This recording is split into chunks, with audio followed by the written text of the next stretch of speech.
Hola, bienvenidos a otro capítulo de Cómics y Cola. En esta ocasión vamos a hablar de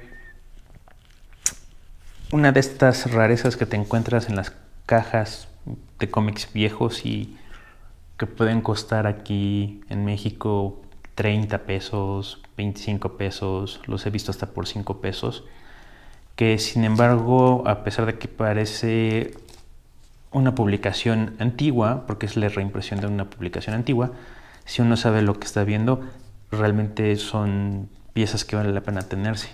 Es una reimpresión de los cómics de Educational Comics, la EC Comics, que en los años 50 fue muy famosa por publicar cómics que trataban de crimen, de terror y de ciencia ficción. Fue la editorial que más vendió cómics en esa década. Hablar de toda la polémica que estos cómics o la editorial generó sería una plática larga, y entonces nada más me voy a concentrar en lo que tenemos en las manos. Y de hecho, si la memoria no me falla, nada más escogí esto por la historia de la portada, que es dibujada por Al Williamson. Esto fue publicado en los años 50. Los dibujantes que estaban en aquel momento se les considera la escuela clásica del dibujo norteamericano. La revista es formato de antología, 24 páginas con 8 páginas de historietas cada una. Y esta reimpresión no sé de qué año es. Vamos a ver, la reimpresión es de 1993, cuando el original es de 1954. Y las historietas, la primera es una de Wally Wood, reporte de platillo volador. No me acuerdo muy bien de esta. Wally Wood es considerado uno de los grandes maestros del cómic norteamericano. Quienes conozcan muy bien los cómics que se publicaban en los 50 y 60 en México, conocerá o reconocerá un poco el estilo de Wally Wood, porque fue muy influencial en su época y se dejaba ver en los cómics mexicanos que eran de guerra o de aventura o etc. Sin embargo, esta no es la historieta. Wally Wood no es de mis artistas favoritos, y este cómic no sé qué me interesa. Nos interesa El sonido de un trueno, que es una adaptación de un cuento de Ray Bradbury.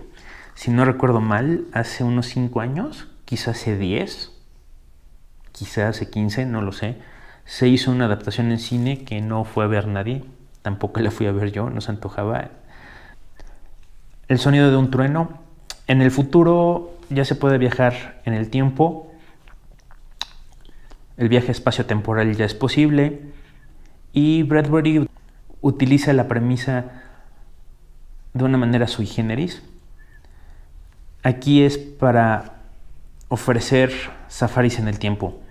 Es una compañía que invita a sus clientes a cazar animales de cualquier época. Y por supuesto, pues el principal atractivo es que puedes viajar miles o millones de años en el pasado para cazar dinosaurios. Los sui generis de la historia tiene lo suyo por dos motivos que vamos a ver al final, pero esto se concentra básicamente en este personaje, que es el que está contratando el servicio. Se llama el señor Eccles, que es como una especie de es el típico ricachón avaro que tiene intereses políticos. En el texto se deja ver de que el tipo tiene intereses políticos porque acaba de ganar un presidente que le conviene a él, situaciones de esas. Es el típico personaje grotesco que se puede pagar esas aventuras extraordinarias pero seguras para millonarios como él. Él quiere viajar al pasado para cazar un tiranosaurio. Le dicen cuáles son las reglas de la cacería, le ponen una escolta de 3 hombres, el que más importa va a ser Travis, y las reglas para viajar al pasado y cazar su tiranosaurio son que una vez estando en el pasado va a haber un camino que está flotando sobre la superficie. Sobre este camino no se puede salir jamás. Tiene prohibido tocar cualquier cosa y solamente puede dispararle al tiranosaurio en el momento que los escoltas le digan que puede hacerlo. ¿Por qué estas reglas? Porque estos viajeros en el tiempo son conscientes de la causalidad de que un pequeño cambio en el pasado, en el presente puede alterarlo todo, más cuando estás hablando o viajando millones de años en el pasado. Entonces sucede el viaje al pasado, está el camino opuesto, van sobre el camino los 3 o los 4 escoltas con el millonetas buscando el tiranosaurio Rex, y cuando aparece con el sonido de un trueno, si se pueden imaginar el gruñido que hoy Spielberg ya lo ha hecho icónico en la historia del cine, el millonetas cazador o pseudo cazador se paniquea. Es un animal gigantesco, es un animal horrible, está por encima de él, se paniquea y se echa a correr. Esto genera dos situaciones. Una, que la escolta tienen que lidiar solos con el tiranosaurio y empiezan a dispararle a quemarropa. Hay un detalle interesante, que cuando el tiranosaurio finalmente cae muerto, sobre el tiranosaurio cae un árbol, y entonces ellos dicen, ahí es justo a tiempo, cayó el árbol que originalmente iba a matar al animal. O sea que hasta la muerte de los animales está calculada, de los animales cazados, está calculada para que no afecte la causalidad del tiempo y espacio. Entonces el guía Travis, muy enojado, regresa con el ricachón, el señor Eccles, y le explica las dos cosas que acaba de hacer. Una, que se haya paniqueado el tipo que quería tanta aventura. El fulano le ofrece mucho dinero para que no se enojen con él. Y la segunda es que cuando se echó a correr, dio un paso afuera del camino. Esto quiere decir que pisó el fango, que tuvo contacto con el pasado directamente. Y esto es lo que más encabrita al guía. Y cuando vienen de regreso, bueno, un detalle interesante es que obliga al millonetas a regresar a recuperar las balas del cadáver del tiranosaurio Rex. Y todo el camino de vuelta al presente, en la máquina del tiempo, están con la ansiedad de si habrán cambiado algo, de si algo sucedió, de si las cosas van a ser diferentes, de si los seres humanos evolucionaron de una manera aparatosa, cualquier cosa que la causalidad pudo haber generado. Y cuando regresan parece que todo está bien, la oficina sigue siendo la misma, está el mismo jefe, el jefe los recibe de buena manera, todo está perfecto, bienvenidos de vuelta. Entonces al millonario avergonzado, le dicen, ya te puedes ir, pero jamás regreses. Pero sin embargo el milloneta se da cuenta de que el letrero o la señal original que estaba en la oficina ha cambiado en su sintaxis. Parece que el idioma inglés ha cambiado su sintaxis. Y no solamente ha cambiado su sintaxis, él empieza a preguntar, ¿y quién ganó las elecciones? Cuando a él le interesaba que ganara X, ahora resulta que ganó Y. Y eso implica la ruina del personaje millonario. Y entonces no puede ser que haya cambiado las cosas. Pues ¿qué fue? ¿Qué pisé? Y pisó una mariposa. Ergo, el efecto mariposa. Y al final el millonetas pregunta, no podemos devolverla, no podemos ir al pasado y revivir a la mariposa para empezar otra vez, no podemos. Y el guía solamente se le queda mirando con un gesto de pobre diablo. La premisa es muy interesante, pero su cuestión exótica de utilizar el viaje en el tiempo para el safari me parece que hace dos cosas. Una, acentúa lo grotesco del concepto de los safaris. Personas millonarias que buscan aventuras para vivir la adrenalina y sin embargo pagan por esas aventuras para que sean muy seguras. O sea, para poder vivirlas y estar seguros de que van a regresar a presumirlas con algún trofeo de algún animal, y mientras más exótico el animal, más lo pueden presumir. El valor de la vida, porque al final el comentario es de la vida de cualquier ser, porque al final no podemos revivir a la mariposa, algo tan insignificante como una mariposa.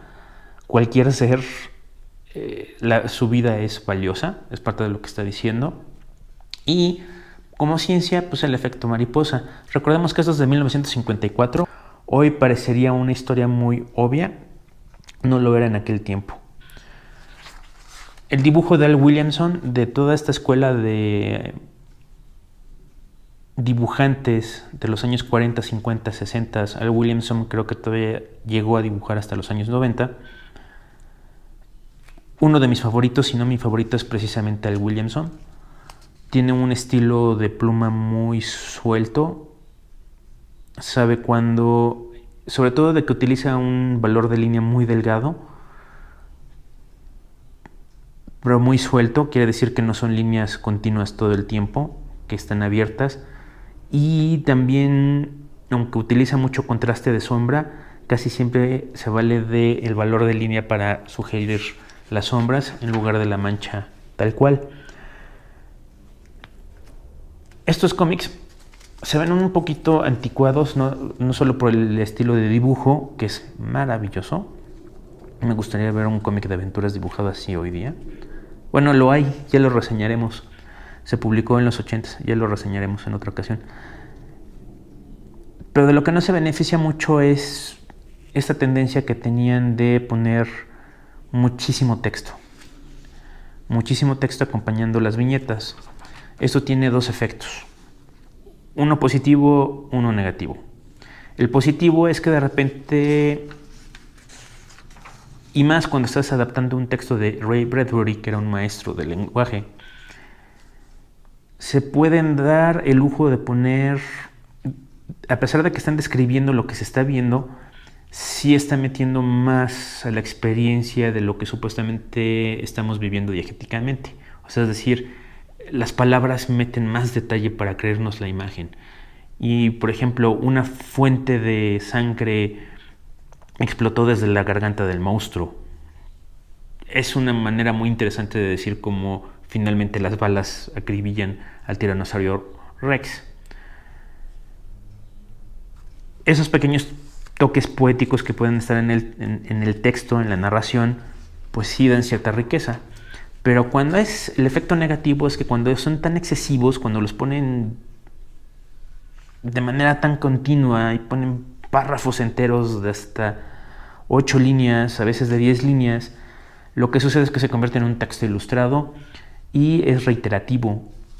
A lo mejor el texto está diciendo lo que ya estamos viendo aquí, no está dando mayor información y dificulta su lectura, sobre todo. Más bien opaca un poco al artista, porque aquí hay viñetas que, si Al Williamson hubiera tenido estas pulgadas de más para esta viñeta del pterodáctilo, del animal hubiera sido fantástico. Si Al Williamson hubiera tenido más espacio para dibujar el tiranosaurio, estas 2 pulgadas hubieran sido valiosísimas para el artista, ¿no? Sin embargo, era la costumbre, era la tendencia de cómo era el estilo de cómo se publicaban estas historias. No se la jugaban a que hubiera una mala interpretación en la secuencia de dibujos o en la secuencia narrativa, que no la había. Eran dibujantes muy, pero muy, muy, muy buenos. Ray Bradbury se dio cuenta que este editorial estaba publicando adaptaciones de sus historias sin haberle dicho a él. Entonces les envió una carta diciéndoles: oigan, creo que me deben tanto dinero por ciertas adaptaciones que han hecho de mi trabajo. En lugar de demandar y en lugar de hacerla de rollo, se fue por la elegante. Le funcionó muy bien la elegancia porque le empezaron a dar crédito. Por eso, adaptado de una historia de Ray Bradbury, le empezaron a dar crédito y le empezaron a pagar las historias. No hubo necesidad de demandas ni nada de eso. Y quizá de todos los cómics, de toda la variedad de cómics que publica... ¡Uy, esta es buenísima! Pero lo vamos a dejar para otra ocasión. Esta la dibuja Joe Orlando. El escritor pudo haber sido muy bien Harlan Ellison, o pudo haber sido Isaac Asimov o el propio Bradbury. No fue ninguno de ellos, pero pudo haber sido de ellos. La calidad de la historia está a ese nivel. Y no sé en qué estaba originalmente. Todos los cómics que se publicaban, de la variedad que ellos tenían, la DC Comics, Historias de la Cripta, de ahí viene, eran los más famosos, fueron los que generaron más controversia. Hicieron una serie de televisión, hicieron una película, adaptando algunas de las mejores historias que salían ahí publicadas, con el Crypt Keeper, la Caja del Horror, pero después tenían estos, que es Weird Science, donde Al Williamson, Frazetta dibujaba, y aquí no aparecen, pero tenían algunos de crimen, historias criminales, literalmente. Entonces, de toda su variedad, a pesar de que los más populares eran Tales of the Crypt, también con dibujantes muy buenos, casi todos los dibujantes trabajaban en todos los títulos. Para mi gusto, los mejores son los de ciencia ficción, los de Weird Science. Publicaba otros que merece otro programa, que no están anunciados aquí, pero que son los de historias de guerra. Eso los dibujaba y editaba Harvey Kurtzman, uno de los fundadores de MAD. Y ya meritará también su comentario. Pero por mientras, de estas 8 páginas de El rugido de un trueno o El sonido de un trueno, de Ray Bradbury, adaptado por Al Williamson, me pareció que meritaba para un solo capítulo. Al Williamson después, si no me equivoco, tiene tiras de Flash Gordon, y también probablemente será conocido o reconocido por algunos por los cómics clásicos de Star Wars que él llegó a dibujar. Como el motivo, si Star Wars era una especie de homenaje a Flash Gordon, que mejor tener a un dibujante de Flash Gordon haciendo cómics de Star Wars. Son los Star Wars Classics, si alguien los puede encontrar así, y solo por el dibujo de Williamson algunos ameritan la pena. Y es todo de esta curiosidad que está por ahí en mis cajas. ¿Alguien vio la película? Yo solamente de ver el tráiler de la película, los efectos especiales se veían tan malos que no me apeteció verla. No sé si se llegó a estrenar aquí en México. Y sin más, gracias por ver y escuchar. Hasta la próxima.